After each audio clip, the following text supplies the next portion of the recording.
दोस्तों नमस्कार, जय हिंद। स्वागत है आप सभी का एक और नए वीडियो में। गौरव भाई, आपका भी स्वागत है भाई। जय हिंद दोस्तों। तो दोस्तों, आप सभी के एंटरटेनमेंट के लिए आज हमारे पास में दो क्लिप्स हैं और सबसे पहले आपसे माफी चाहेंगे, कल कोई वीडियो नहीं लेके आ पाए।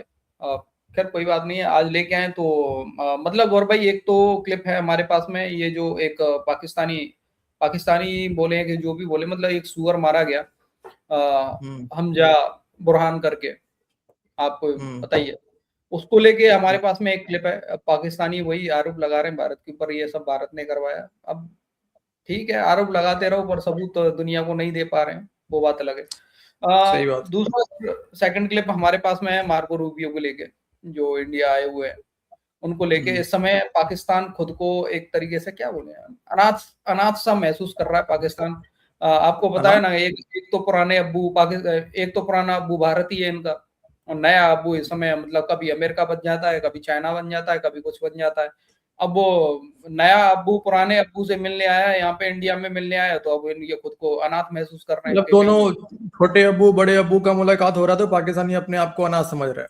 हाँ, अनाथ समझ रहे हैं, कहीं ये दोनों तो मिलके गलत बात मुझे लात मार के ना बाहर फेंक दें। तो नहीं उसमें यार, ये तो यार हमारे पास में एक जब तक हामिद ट्रम्प अमीर था है। हुए जब तक ट्रम्प था हुए सर कुछ भी कर लो फील्ड मार्शल फेवरेट ही रहेगा। अब वो तो खैर फेवरेट रहेगा सर। अब देखो, फेवरेट तो है ही है ना यार, भले ही कुछ भी नहीं दे रहा हूँ, घंटा भी कुछ नहीं दे रहा हूँ इनको, लेकिन फेवरेट रहेगा। तुम्हें नहीं चलो, पता सर क्या दे रहा है, तुम समझोगे नहीं सर। अरे जिस्मानी ताल्लुक की बात है सर, और चलिए। वो तो खैर मिलता रहता है उसको। हाँ चलो, पहले वीडियो की तरफ चलते हैं भाई लोग। वीडियो पसंद आए लाइक शेयर एंड चैनल को सब्सक्राइब जरूर कर लेना। चलो बरोबर। दूसरी तरफ टारगेट किलिंग वाकयात में इंडियन मुदाखलत के मजबूत शवाहिद मौजूद हैं। ये कहते हैं माजिद निज़ामी, सहाफ़ी हैं। वो रिपोर्ट कर रहे हैं, ये वही खबर है जो हमने आपके सामने रखी थी, जिसमें हमजा बुरहान नामी एक नौजवान को शहीद कर दिया, कत्ल कर दिया आज़ाद कश्मीर में इंडिया ने ऑपरेशन करके, जो पीछे से पुलवामा से थे, मकबूजा कश्मीर से, और उन पर इंडिया इल्ज़ाम लगाता था कि वो दहशतगर्द हैं और पुलवामा हमले में वो मुलव्वस थे। आपको पता है कि नया काम नहीं हुआ, इससे पहले भी बहुत सारे लोगों को इंडिया पाकिस्तान के अंदर ऑपरेशन करके कत्ल कर चुका, और ये गार्डियन जो है इसके ऊपर एक भरपूर तरीके से स्टोरी रख चुका। अब माजिद निज़ामी कहते हैं कि ये जो टारगेट किलिंग हो रही है, इसमें नवाबशाह में लश्कर तैयबा के सलीम रहमानी, कराची में जैश मोहम्मद के अब्दुल जाहिद उर्फ इब्राहिम ज़हूर मिस्त्री, रावलपिंडी में हिजबुल मुजाहिदीन के बशीर अहमद पीर उर्फ इम्तियाज़ आलम, लाहौर में खालिस्तान तहरीक के मलक सरदार सिंह उर्फ परमजीत सिंह, और कराची में अलबदर मुजाहिदीन के सैयद खालिद रज़ा, रावलाकोट में लश्कर तैयबा के मोहम्मद रियाज उर्फ अबू कासम कश्मीरी, लाहौर में सरबजीत सिंह को कत्ल करने वाले आमिर सरफराज तांबा, डस्का में जैश मोहम्मद के मौलाना शाहिद लतीफ़, और मातली बदीन में लश्कर तैयबा के रज़ाउल्ला नज़ामानी, लाहौर में हाफिज़ सईद की रहाइशगाह पर भी हमला किया जा चुका, और ये जो लोग ऊपर बताए इन सबको कत्ल किया जा चुका। इनके साथ साथ एक ब्रिगेडियर भी थे जो शायद साबिका ब्रिगेडियर थे आईएसआई के, उनका नाम भी गालिबन हमजा था, उन्हें लिल्ला के करीब जो है वो कत्ल किया गया था। तो ये माजिद निज़ामी साहब अब रिपोर्ट कर रहे हैं कि इतने सारे पाकिस्तानियों को, इन सब पाकिस्तानियों के नाम वैसे 2024 की जो गार्डियन की रिपोर्ट है, जो बहुत ही मुफस्सल रिपोर्ट है, जिसके बाद जो यूनियन मिनिस्टर इंडिया के थे राजनाथ, उन्होंने कहा था कि हाँ हमने मारा है, आइंदा भी मारेंगे और घुस के मारेंगे। तो वो ऑपरेशन जो है वो जारी और सारी है। दूसरी तरफ पाकिस्तान ने भी आज प्रेस रिलीज जारी की है और बताया है कि थोड़ा सा यहाँ पे पाकिस्तानी झूठ जो बोल देते हैं बीच में आके, जैसे कि ट्रम्प हाँ। ने कहा कि जहाज गिरे हैं, बट ये कभी नहीं कहा कि इंडियन जहाज गिरे हैं, लेकिन हम्म। पाकिस्तानी वहां पे इंडियन लगा देते हैं। वैसे ही राजनाथ सिंह जी ने कभी ये नहीं कहा कि हाँ हमने मारा है। हाँ घुस नहीं, के मारेंगे ये जरूर बोला था। हाँ हमने मारा है ये कभी किसी ने ये तो एक्सेप्ट नहीं किया। ये तो अब भी बोलते हैं यार, 2024 में क्या अब भी बोलते हैं हम तो ये चीज, तो यार हाँ घुस के मारेंगे। हाँ हाँ हाँ, अगर हम बिल्कुल वो तो हमारे एक खिलाफ न्यू तुम लोग गलत करोगे, हम तो घुस के मारेंगे। नॉर्मल बना हुआ है। लेकिन देखो ना, जाने अनजाने में पाकिस्तानी इंडिया को क्या एक्सपोज करेंगे, खुद को एक्सपोज कर रहे हैं डीसी की। इतने सारे जितने आतंकवादी संगठन के लोग हैं वो पाकिस्तान के अंदर रह रहे हैं। यस, अरे सर देखो, खुद पाकिस्तानी रिपोर्ट, ये जो बता रहा है पाकिस्तानी जर्नलिस्ट ने रिपोर्ट मतलब छापी है अपने अखबारों में, उनके आगे दहशतगर्द जो मतलब इनकी वो है, दहशतगर्द ग्रुप है, उनके नाम भी लिखे हैं भाई साहब। उनके ये नाम भी फलाने लिखे हैं। उससे था, ये फलाने उससे था। अब बताओ यार। सिक्योरिटी फोर्सेस ने खैबर पख्तूनख्वा में कामयाब ऑपरेशन करके खारजी सरगना जान मीर उर्फ तूर साकब समेत 23 दहशतगर्द जो हैं उन्हें हलाक किया है। अच्छा, इसमें फितनातुल हिंदुस्तान का लफ्ज़ आज इस्तेमाल नहीं हुआ, फितनातुल ख्वारिज का लफ्ज़ इस्तेमाल हुआ। मेरी समझ से बाहर है कि आज ही के दिन हमजा बुरहान को जब कत्ल किया गया कश्मीर के अंदर, तो आज के दिन तो आपको फितनातुल हिंदुस्तान के टिकर जारी करने चाहिए थे। ये अलग बात है कि मैं कहता हूं कि कभी भी किसी पूरे मुल्क को फितना मत कहो, उससे आपका जो बयानिया है इंटरनेशनली वो कमज़ोर पड़ जाता है, बचगाना हरकत लगती है। इसलिए जो लोग मुलव्वस हैं, रॉ का चीफ, अमरीकी अपना इंडिया के जो प्राइम मिनिस्टर हैं, इंडिया के जो मिनिस्टर हैं, इंडिया के जो फोर्सेस के चीफ हैं, ये जो भी आपको लगता है कि ये 100 लोग, 1000 लोग, 10,000 लोग मुलव्वस हैं, उन्हें फितना कहिए। पूरे मुल्क को, पूरी नस्ल को, पूरी एक कौम को जब आप फितना कहते हैं तो इंटरनेशनली कोई भी आपके बयानिए को बाय नहीं करता। बहरहाल आज फितनातुल हिंदुस्तान का नाम नहीं लिया गया, फितनातुल ख्वारिज कहा गया। हाँ, फिर नीचे छोटा सा लिखा था कि इनके पीछे हिंदुस्तान की सरपरस्ती है। अगर है तो आप एक डोसियर क्यों नहीं बनाते? आप इंग्लिश में सारे सबूत पूरी दुनिया और इंटरनेशनल मीडिया के सामने क्यों नहीं रखते? आप पाकिस्तान के अंदर जो मगरबी सुफरा हैं, सफ़ीर हैं सारे, उनको बुलाकर, जैसे ईरान ने प्रेजेंटेशन दी थी पूरी की पूरी कि उनके यहाँ जब मुजाहरे हुए थे तो कैसे मुजाहरीन के अंदर से ही कुछ लोगों ने लोगों को कत्ल किया था। आप ऐसा क्यों नहीं करते? आप सिर्फ ये उर्दू ज़ुबान में 58 को 58 कहते हुए उर्दू ज़ुबान में टिकर जारी करके हमारा सांस निकाले रखते हैं पूरी कौम का। फितनातुल हिंदुस्तान, फितनातुल हिंदुस्तान इनके साथ तो हो रहा है, पाकिस्तानियों के साथ। दुनिया को क्यों नहीं बताते इस फितने का? ये सिर्फ पाकिस्तान को क्यों बताते हैं? ये चोरी छुपे अंदर की बात अंदर क्यों रखते हैं? ये पूरी दुनिया के सामने आप क्यों नहीं रखते? अच्छा, अब यहाँ पर आसिफ दुरानी साहब, सिंपल सा कारण इसका यही है कि पाकिस्तानी जाहिल हैं। दुनिया उतनी जाहिल नहीं है, उस तरीके से जाहिल नहीं है जैसे पाकिस्तानी सोचते हैं। इसलिए पाकिस्तानी अपने लोगों को तो बेवकूफ बना देते हैं। इनके डीजीआई एसपीआर पाकिस्तानी फौजी लाहौरियों को, वही डीजीआई एसपीआर ब्रांड चूरन, दुनिया को नहीं चटा सकते। नहीं, मैं तो ये कह रहा हूँ यार, यहाँ पे देखो इसके पीटीआई सपोर्टर जो भी है, ये इसकी बात गलत है यार। क्यों नहीं बताता यार? पूरी दुनिया को बताता है। इनके डीजे आईएसपीआर आगे डीजे बजाता है, हर बार आता है डीजे बजाता है, वो दिखाता है ना यार सर, सबूत तो दिखाता है ना, ग्राफ। इतने साल में इतने देखो ये मतलब टेररिस्ट अटैक बढ़ गए, इतने बढ़ गए, इनके पीछे भारत है। नहीं, सबूत है ना पाकिस्तानी सर ये। कहते तो हैं इसके पीछे भारत है, फिर उसके बाद मीडिया वाले भी कहते हैं डीसी कि हम दुनिया को सबूत दे रहे हैं, लेकिन दुनिया मान नहीं रही है। अब दुनिया अरे को सबूत दे। बहुत तगड़े तगड़े सबूत दे रहे हैं भाई, लाइव सीसीटीवी फुटेज देते हैं, देखो देखो ये मार रहा है। अरे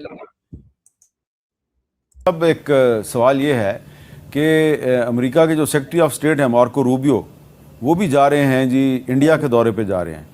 तो क्या उनका जो इंडिया का दौरा है उसका मकसद जो है वो सिर्फ बायलैटरल इश्यूज़ हैं, या इस दौरे का मकसद भी इंडिया को ये जो इस वक्त एक जोड़ तोड़ हो रहा है इसका कोई हिस्सा बनाना है? देखिए, वो तो कोई शक नहीं है। बायलैटरल के अलावा जो इंडिया जो है वो I2U2 का भी मेंबर है, जिसमें इंडिया है और इज़राइल है, यूएई है और अमेरिका है। और फिर आपने देखा कि वो रिसेंटली यूएई भी गए थे, फिर उन्होंने कोई डिफेंस एग्रीमेंट भी किया है यूएई के साथ। तो वो अपनी इस कोशिश में इंडिया तो लगा हुआ है। और अमेरिका जो मार्को रूबियो का दौरा होगा तो उसमें यकीनन इंडियंस जो हैं वो अपना रोना धोना तो करेंगे, और फिर वो कोशिश करेंगे कि अमेरिका के साथ मज़ीद कोई बिज़नेस डील के कॉन्टेक्स्ट में कोई जो है वो आगे बात बढ़ाने की कोशिश करें। लेकिन इस वक्त मसला ये आ गया है, वो जो ईगोज़ का प्रॉब्लम है वो मोदी साहब का और प्रेसिडेंट ट्रंप का है। They are not seeing eye to eye with each other, वो एक प्रॉब्लम आ रहा है। लेकिन देखते हैं कि किसा होगा इसमें। लेकिन एक बात तय है कि अमेरिका के जो इंस्टीट्यूशंस हैं वो बहरहाल प्रो इंडिया हैं, तो इसलिए हमें जो है इस मामले में मुतवज्जह रहना चाहिए और इसमें we should not lower our guards. जी अच्छा, मुनीर अकरम साहब, एक तरफ मार्को रूबियो जो है वो इंडिया जा रहे हैं और prime minister of Pakistan Shehbaz Sharif साहब जो हैं वो चाइना जा रहे हैं, और चाइना और पाकिस्तान के ताल्लुकात जो हैं उसकी जो 75वीं सालगिरह है वो भी मनाई जा रही है। मौजूदा सूरत हाल में आप समझते हैं कि चाइना का किरदार इंटरनेशनल पॉलिटिक्स में बड़ा अहम हो गया, और चाइना ने पहले भी सऊदी अरब और ईरान को करीब लाने में एक किरदार अदा किया था, और आइंदा भी चाइना जो है वो ये काम कर सकता है? जी मीर साहब, यानी कि मेरी नज़र में काफ़ी अहम स्ट्रेटेजिक एडजस्टमेंट्स हो रही हैं। जहाँ तक कि ये रूबियो साहब जा रहे हैं हिंदुस्तान, वो जा रहे हैं क्वाड की मीटिंग के लिए। अच्छा, ये यानी कि बायलैटरल, प्योरली बायलैटरल नहीं है, वो क्वाड की मीटिंग के लिए जा रहे हैं। और वो बड़ी लो लेवल यानी फॉरेन मिनिस्टर्स की लेवल पे हो रही है, जो समिट नहीं हुई है उसके ऊपर। पर सब में जो बड़ी बात निकली है वो जो अमेरिका का जो ये ट्रंप साहब का जो दौरा था चीन में, वहाँ बड़ी मुख्तलिफ किस्म के डायरेक्शन में चल गए हैं। ट्रंप अमेरिका ने मान लिया है कि चीन के साथ ये कंस्ट्रक्टिव इंगेजमेंट करेंगे और कंपटीशन को कंट्रोल करेंगे। ये ट्रंप साहब की जो रवैया है, उनकी इस्टेब्लिशमेंट जो है वो एंटी चाइनीज है, पर ट्रंप साहब की जो रवैया है वो बिल्कुल मुख्तलिफ है। और अगर ये पकड़ दिया, ये जो डायरेक्शन है अमेरिका और चीन के दरमियान, अगर स्ट्रेटेजिक कंस्ट्रक्टिव स्ट्रेटेजिक एंगेजमेंट जैसे शी जिनपिंग ने कहा है, अगर ये इस किस्म के रास्ते पे चल जाती हैं तो पूरी दुनिया में बड़ी मुख्तलिफ किस्म की एक डायरेक्शन होगी। और जिसमें हिंदुस्तान को यही डर है कि अगर चीन और अमेरिका के दरमियान कोई कोऑपरेशन एग्रीमेंट हो जाता है, कोऑपरेटिव रवैया होता है, डायरेक्शन होती है, तो इंडिया का जो स्ट्रेटेजिक वैल्यू है वो बिल्कुल ख़त्म हो जाएगा जी। क्योंकि अमेरिका तो हिंदुस्तान को इस्तेमाल करना चाहता था चीन के खिलाफ। अगर अमेरिका और चीन के दरमियान ताल्लुकात बेहतर हो जाते हैं तो इंडिया की स्ट्रेटेजिक वैल्यू बिल्कुल गिर जाएगी। उनको यही डर है, तो इसीलिए उनकी कोशिश यही होगी कि अमेरिका को वापस अपनी तरफ खींचें किस तरह से। पर अब तक उनको कोई नज़र नहीं आ रहा है कि क्या रास्ता है, किसकी बेसिस के ऊपर हम वापस जो स्ट्रेटेजिक पार्टनरशिप हमने बनाई थी बाइडेन वगैरह के साथ, उसको किस तरह से रिवाइव करें। पूरा अभी तक ग्रिप नहीं है, उनको कोशिश कर रहे हैं। अब एक अहम सवाल ये है कि जैसे आसिफ दुरानी साहब भी कह रहे हैं कि जो यूएस एडमिनिस्ट्रेशन है वो प्रो इंडिया है, और मुनीर अकरम साहब कह रहे हैं कि जो यूएस एडमिनिस्ट्रेशन है वो एंटी चाइना भी है।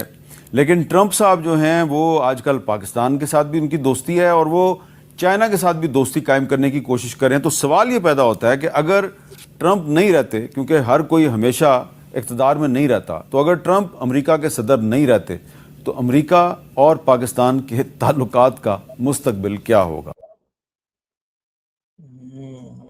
ये तो सवाल तो है भाई पाकिस्तान के लिए। अब नहीं फिर फेवरेट ये जो बंदा था, क्या नाम था इसका, नाम भूल गया यार, यूएन में रहा है ना ये, तो यूएन में इनका क्या बोलते हैं, रिप्रेजेंटेटिव। हाँ रिप्रेजेंटेटिव रहा है ये यूएन में। यार ऐसे ऐसे लोगों को बिठा के रखेंगे तो तुम्हारी बात कौन सुनेगा, पाकिस्तानी और भिखमंगो। एक बात बताओ गौरव भाई, ये जो बोल रहा है कि अमेरिका चाइना दोनों नजदीक आ गए तो भारत की कोई वैल्यू नहीं होगी, कुछ नहीं होगा। एक बात बताओ सर, चीन और रूस, इनसे गहरी दोस्ती किसी में नहीं है भाई। चीन और रूस में दोनों में गहरी दोस्ती है सर, अच्छी खासी दोस्ती है। 2025 में भाई साहब जो इनका रसिया का जो क्या बोलते हैं उसको, एक आइलैंड टाइप का कुछ है जिसके ऊपर चीन अपना क्लेम करता है। नहीं है, मतलब सिक्योरिटी को लेके कोई ब्रीफिंग मतलब जो आता है हर साल देते हैं अपना, उसमें सबसे बड़ा खतरा अपने लिए चाइना को बताया गया था। रूस ने 2025 में रूस ने बोला था सर, रूस ने सबसे बड़ा खतरा अपने लिए चाइना को बताया था। एक कोई है, एक जगह भी है जिसके ऊपर चीन अपना क्लेम ठोकता है। आई थिंक रूस का ही कोई है, ऐसा भी कुछ है एक। नहीं मैं ये कहना चाह रहा हूँ, जब रूस को चाइना के ऊपर भरोसा नहीं है, ट्रंप तो जिंदगी बंद ना करे भाई, वो कभी ना करे। नहीं सुनो, देखो ये जो ख्वाब है ना, मैं बताता हूँ सर। अमेरिका को थोड़ा सा अगर रीड करें ना हम लोग, तो जितना मुझे समझ में आता है कि अमेरिका कभी ये एक्सेप्ट ही नहीं कर सकता कि उसके अलावा, भले ही वो कुछ भी बोल ले, लेकिन उसके अलावा कोई और जो है वो सुपर पावर खड़ा हो। ठीक है, अगर वो एक्सेप्ट करता ना तो रूस को मतलब यूएसएसआर को तोड़ने के लिए इतना माथापेची वो नहीं करता। अरबों डॉलर खर्च कर दिए उसने यूएसएसआर को तोड़ने के लिए। ठीक है, तो वो कभी इस बात को एक्सेप्ट नहीं कर सकता है कि कोई चीन की शक्ल में जो है इतना पावरफुल कंट्री सामने आ जाए, जो कि एक टाइम पे, जो कि अभी भी थ्रेट कर रहा है नो डाउट, वो आगे और ज्यादा थ्रेट करे यूएस को, तो कभी बनने वाला नहीं है। ट्रेड होगा ठीक है, वो चलता रहेगा, क्योंकि भाई चीन ने अपना ऐसा पहचान बना लिया है कि आप चीन को इग्नोर तो नहीं कर सकते, ठीक है। तो ट्रेड तो आपका जो कुछ है चलता रहेगा, लेकिन प्रॉब्लम्स तो रहेंगे यूएस और चीन के बीच में, कभी प्रॉपर नहीं, तरीके से समाधान नहीं फाइनली आएगा। कैसे भी सही, फाइनली क्वाड के लिए मार्को रूबियो को भेजना पड़ा ना, क्वाड की मीटिंग के हाँ लिए। हाँ, अब क्वाड किस लिए बना था? क्वाड किस लिए बना था? ऑब्वियसली चीन के लिए ही बना था, चीन को काउंटर करने के लिए तो बना था। तो अब बताओ पाकिस्तानियों। नहीं, वही कह रहा हूँ कि ये लोग सोच रहे हैं कि रेलेवेंट नहीं रह जाएगा, तो ऐसा कुछ नहीं है, क्वाड अभी भी रेलेवेंट है और आगे भी रहेगा। और ट्रम्प का ही आप देखना रवैया कुछ सा, एक बार ईरान जंग खत्म होने तो ठीक है, ट्रम्प का भी रवैया बदलता हुआ दिख जाएगा। हाँ, यही फेवरेट फील्ड मार्शल के सलवार होगा उतारेगा, होगा, सलवार उतारेगा डेफिनेटली होगा। दुनिया के सामने, कैसे कैसे ये फील्ड मार्शल बना है। खैर चलो छोड़ते हैं भाई लोगों के ऊपर। भाई लोग, आपका क्या मानना है इस वीडियो के बारे में? अपनी राय कमेंट सेक्शन में जरूर देना। वीडियो पसंद आई हो लाइक और शेयर कर देना। मिलते किसी नेक्स्ट वीडियो में। जय हिंद गौरव भाई एंड जय हिंद सभी भाई लोग। जय हिंद दोस्तों।